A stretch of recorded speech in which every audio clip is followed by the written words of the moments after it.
సంజయ్, నేనేం చేసినా నీ కోసమే చేశాను, నీ ప్రేమ కోసమే చేశాను. నా ప్రేమని కాదనొద్దు, మన పెళ్లి జరగాలి. ఇంత చేసి ఇంకా మన పెళ్లి జరగాలని ఎలా అడుగుతున్నావే?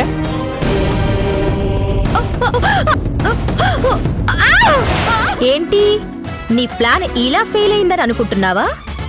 ఫెయిల్ అవ్వలేదు, అయ్యేలా నేనే చేశాను. ఈ రోజు నుంచి నీకు ఆ బాధ లేదమ్మా.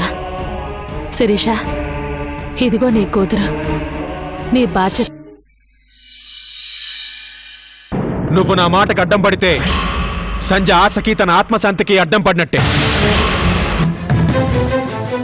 శిరీష, నీ తండ్రిగా చెప్తున్నాను, లోపలికెళ్ళు.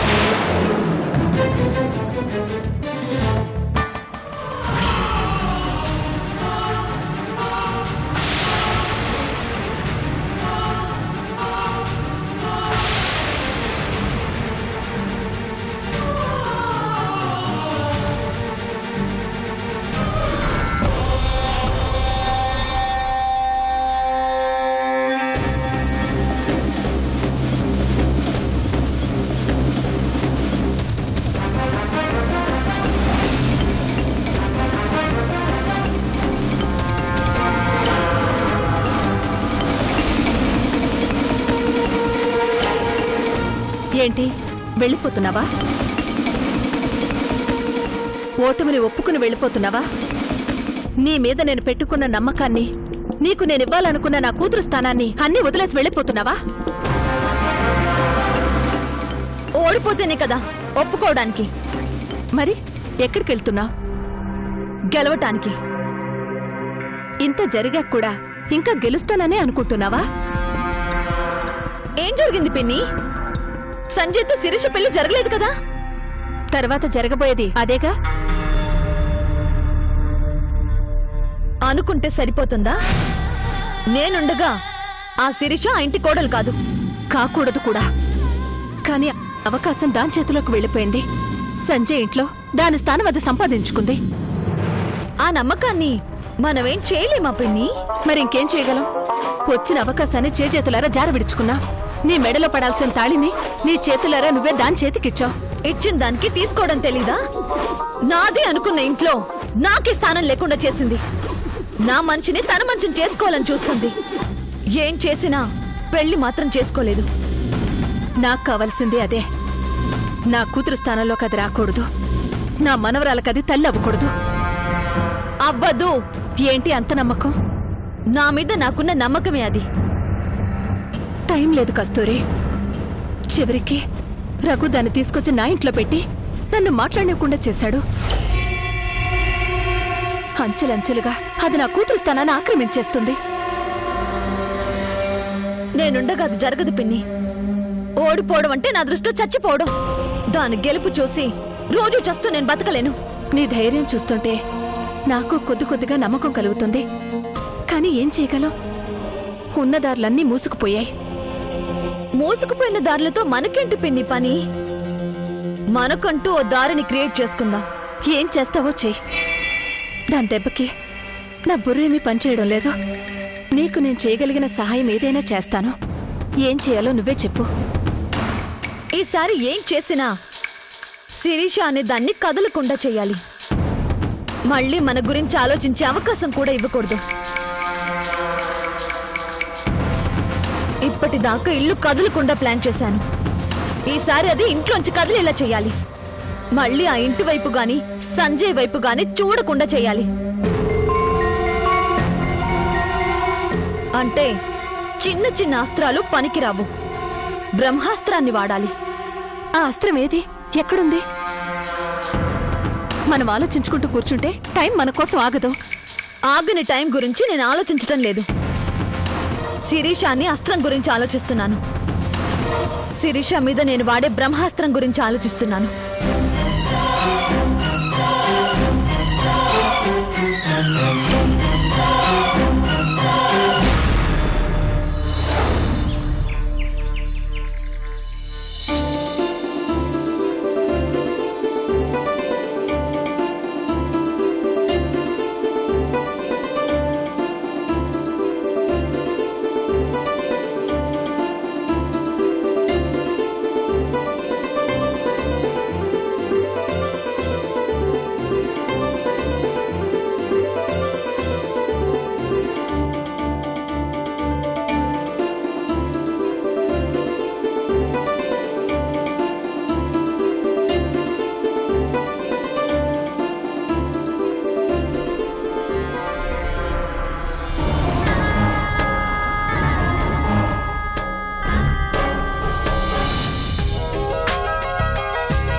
ఏంటమ్మా?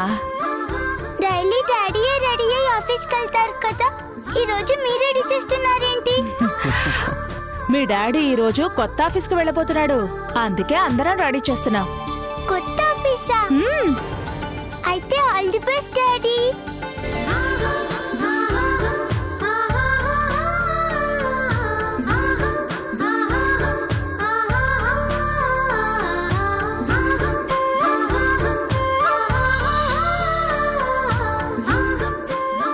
Marriages are made in heaven అంటే ఇదే. ఆ రోజు నీ మ్యారేజ్ మిస్ అయింది, బట్ ఈ రోజు అదే సంజయ్తో మ్యారేజ్ ఫిక్స్ అయింది.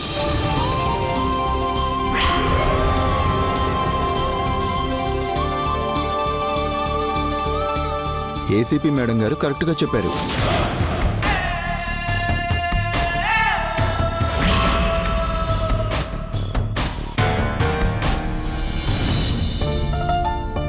అమ్మా ఏంట్రా? ఇంక చాలమ్మా, మరీ ఇంత అలంకారం అవసరమా? ఏదో ఆడపిల్లలాగా. ఆడపిల్లకైనా మగపిల్లాడికైనా అలంకరణకి ఆఖరి తేదీ పెళ్ళేరా. పెళ్లి తర్వాత ఆ ఇద్దరికి అలంకరణ మీద ధ్యాస కొద్ది రోజులే, అందుకే ఇద్దరిని అందంగా రెడీ చేస్తారు. బాగా పెట్టమ్మా, ఇదిగో చక్కగా పెట్టు.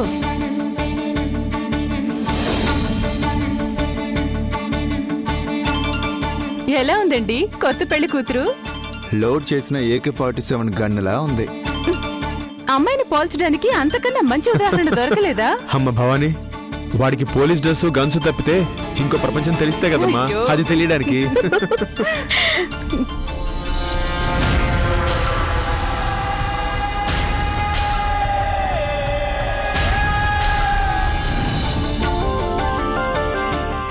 నాయనమ్మ, ఈ డ్రెస్ ఆఫీస్ డ్రెస్ కాదు కదా, ఈ డ్రెస్ ఇసారేంటి? పెళ్లి అనే ఆఫీస్కి ఇలాగే వెళ్ళాలమ్మా.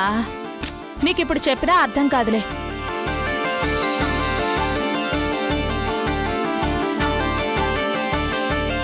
అయిపోయిందా అమ్మా? అయిపోయింది.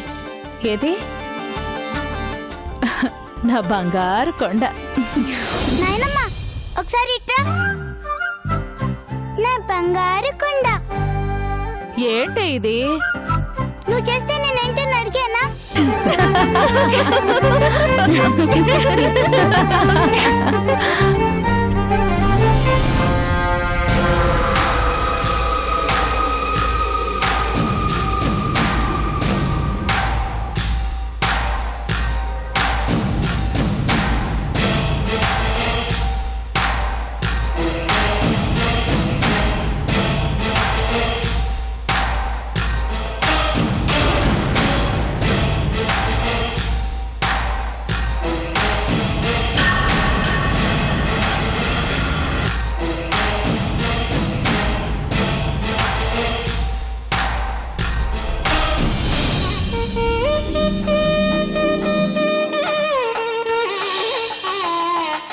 రేఖ, చూస్తావేంటి?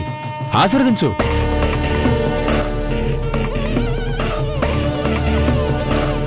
రా రా.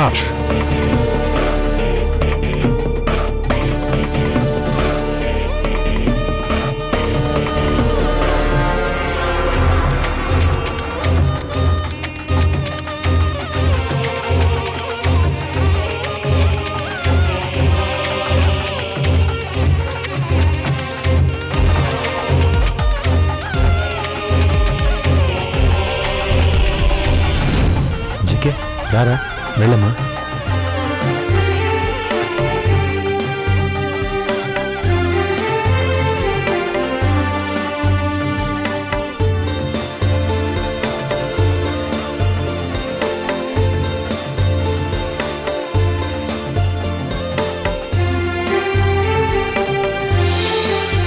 వెళ్ళి పెద్దవాళ్ళ ఆశీర్వాదం తీసుకోమ్మా.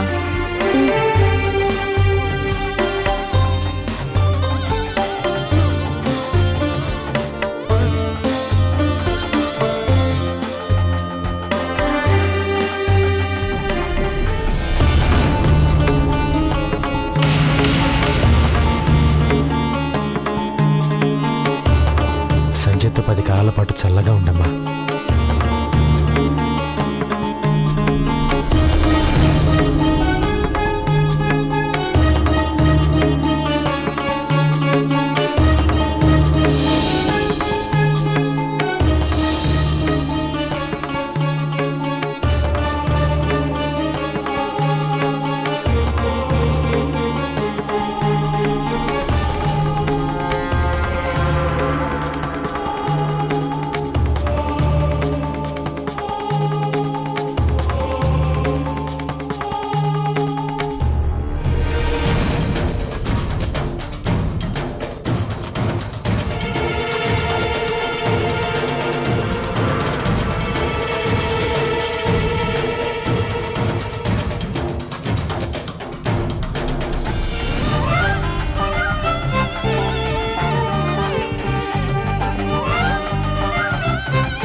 నాన్న ఒక్క నిమిషం సార్. చెప్పమ్మా. నేను గుడి వరకు వెళ్ళొస్తాను. అదేంటమ్మా, నువ్వు పెళ్లి కూతురుగా రెడీ అయిన తర్వాత ఇప్పుడు గుడికి వెళ్ళావేంటి?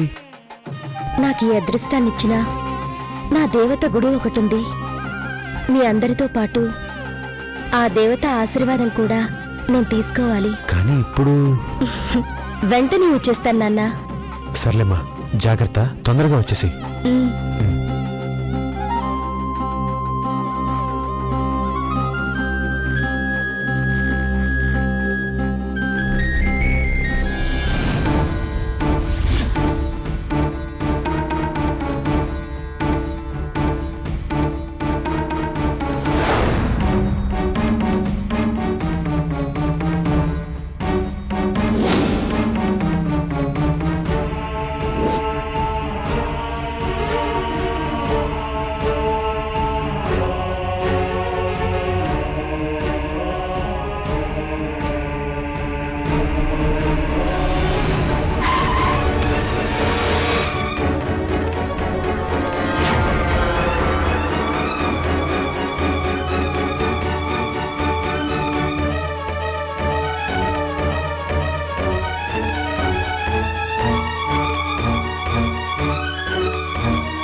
సంధ్య, నువ్వు చనిపోతూ కూడా నాకు సహాయం చేశావు.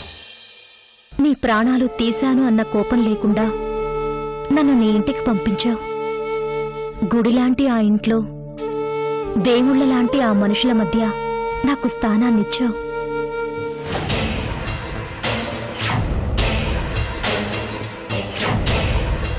ఈరోజు నీకిచ్చిన మాట ప్రకారం నీ స్థానంలో నేను ఆ ఇంటి కోడల్ని కాబోతున్నాను.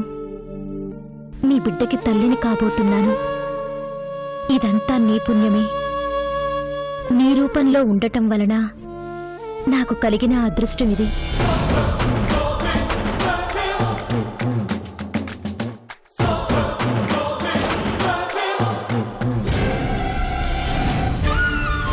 ఈ అదృష్టాన్ని ఈ జన్మకి దూరం చేసుకోను. ఇదిగో, పెళ్లి బట్టల్లో పీటల మీద కన్నా ముందు నీ దగ్గరకు రావాలని నీకోసం వచ్చాను. చనిపోయిన వాళ్ళు దేవుడితో సమానం అంటారు. నా పాలిట దేవతవి అయినా నీ ఆశీర్వాదం కోసం నిన్ను వెతుక్కుంటూ వచ్చాను. నన్ను ఆశీర్వదించు.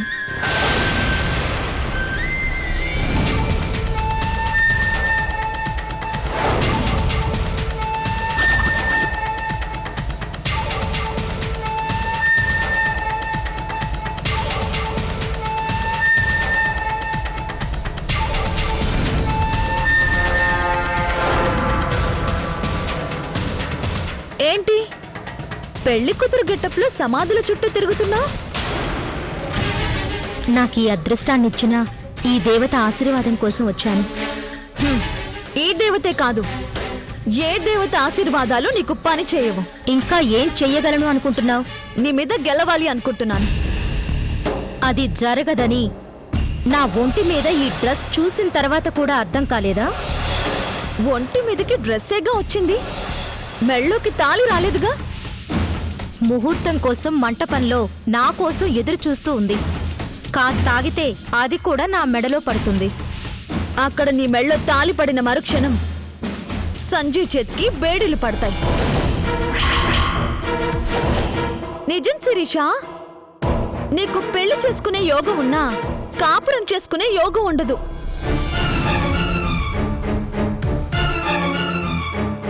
నువ్వు పీటలు దిగక ముందే సంజయ్ జైల్లో ఉంటాడు. సంజయ్ జైలుకు వెళ్లాల్సిన కర్మేంటి? నువ్వు అతనికి భార్య కావాలనుకుంటే ఆ మరుక్షణం జరిగేది అదే. ఏంటి బెదిరిస్తున్నావా? చచ్చా, జరగబోయేది చెప్తున్నాను. సంజయ్ని అరెస్ట్ చేసేంత తప్పేం చేశాడని? చేశాడు. నమ్మకం కలగటం లేదు కదూ? ఓసారి ఈ వీడియో చూడు.